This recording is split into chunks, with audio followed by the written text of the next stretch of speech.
we're going to bring on our next guest, Peter Cardillo, Chief Market Economist, First Standard Financial. Peter, welcome to the show. My pleasure. All right, Peter, give our audience, if you will, a brief background on you, and then I would like to see what your thoughts are on the market outlook, economics, oil, gold, etc., as we move forward. Sure, absolutely. Well, I've been on Wall Street for over 50 years now, registered about 45, and I'm basically an economist, market economist, and I do give daily commentary and weekly commentary for the firm that I work for. And, of course, I've been doing this for a long period of time, and all my life, you might say, and fresh out of school. Now, market outlook, what do you think?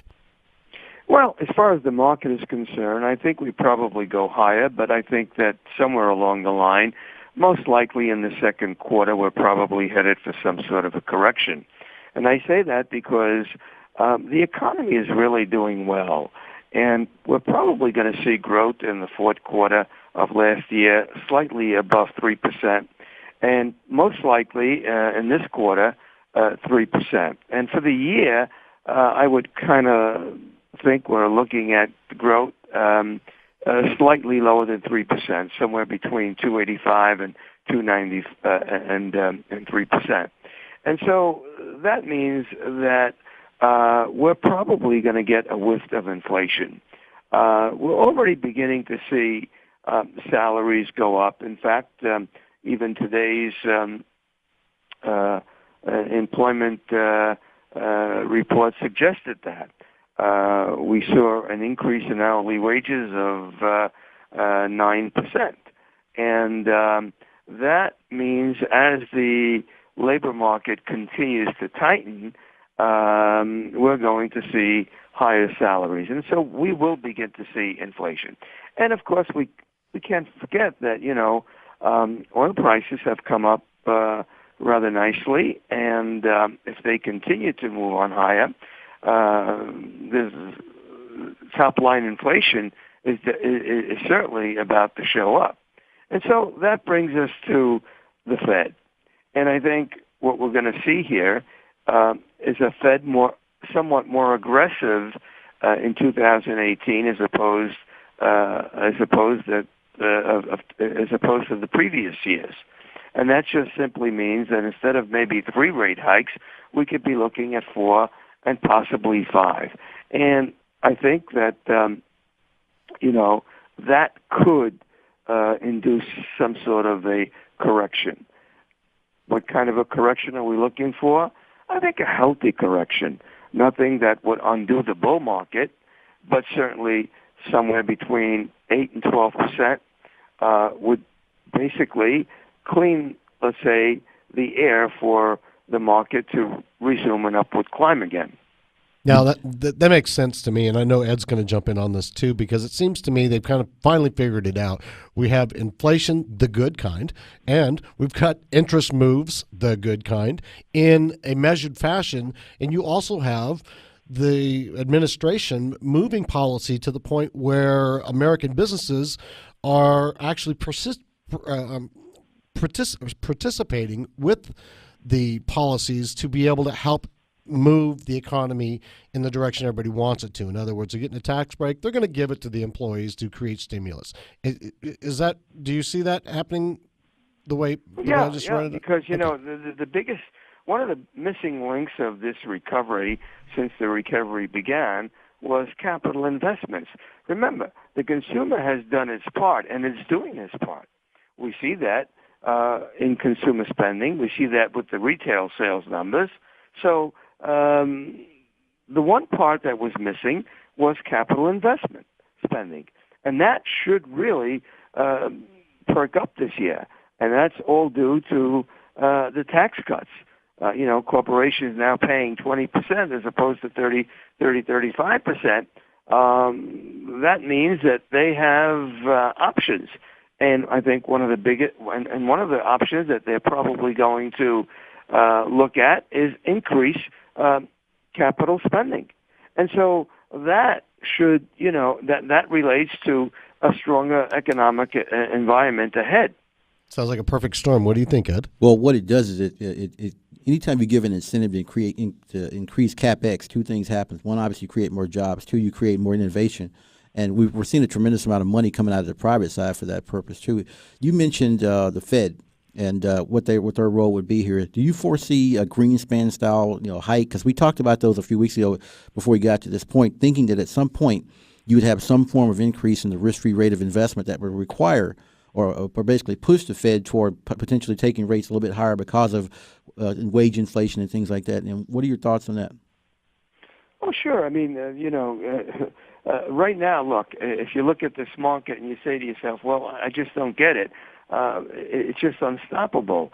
We got off to a very strong start here in the first week of the new year. Probably the best performance that we've seen over somewhere within the last 10, maybe 12 years. And why is that? And why is there no volatility in the market? Well, it's because of the fact that there is so much enthusiasm that money continues to pour in, and pour in for the right reasons. But at one point or another, the Fed is going to say, well, this market could be at risk, and so we need to slow it down. And how can they slow it down? Well, by being more aggressive. Now, that's probably not going to happen until we reach normality.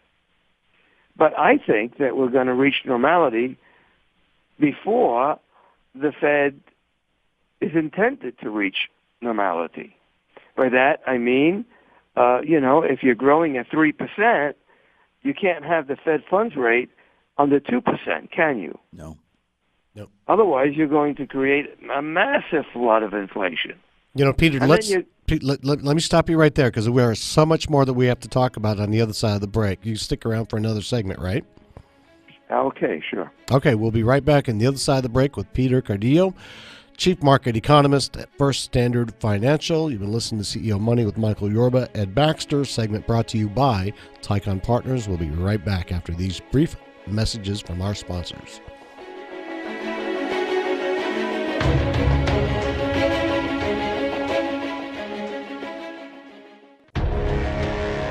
Welcome back to CEO Money with Michael Yorba and Ed Baxter. We're talking with Peter Cardillo. He is the Chief Market Economist at First Standard Financial, and we've covered quite a bit, but where there's more to come. All right, Peter, Ed and I were talking. We think you're right on point with what you're saying about going forward. Let's start talking about some of these other markets. I mean, I know that now we're going to start opening up the oil markets around the United States. Let's go there, talk about gold, talk about the dollar and things that, the big picture things that people are going to really need to pay attention to. Sure. Okay, well, let's talk about oil. Obviously, Mr. Trump's plan is to drill, and that's good. That's a good thing. That should have came 30 years ago when the price of oil, was trading in triple digits. But what does it mean for oil prices in the immediate future? Absolutely nothing. It's going to take some time, obviously. It takes, it'll probably take a few years before they even get started. And once they do get started, it takes time to discover new pots of oil. And so I don't think that's a negative for the oil market right now. And I remain quite positive on the price of crude because I do believe that we're seeing, a marketing that's continuing to tightening. Now, why do I say that? Well, if you look at the weekly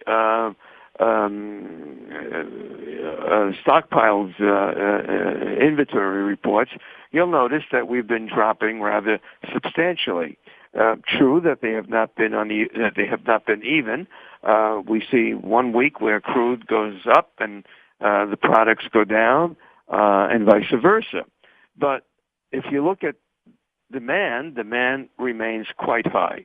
Obviously, OPEC is sticking to its deal because it needs to stick to its deal.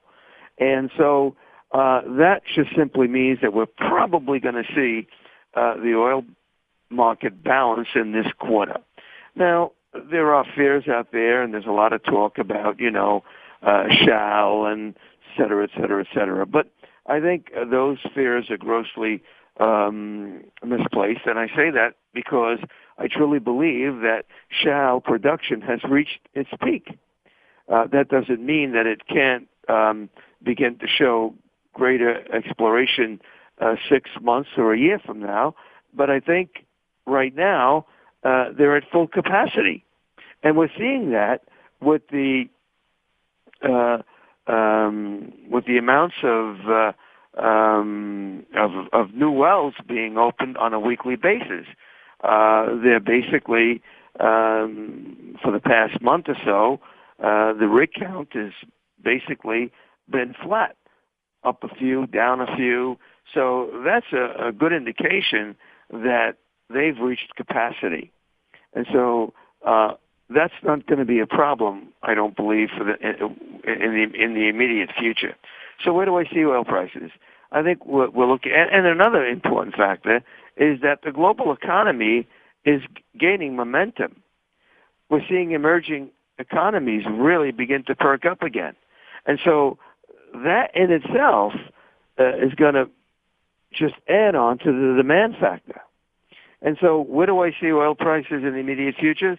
Probably between $62 and $65 where we are now. Could we go to 70 or 75? Most likely, if the Iranian situation should become a serious threat to the oil market, that could happen. And so, I think oil is going to do quite nicely in the first half of this year.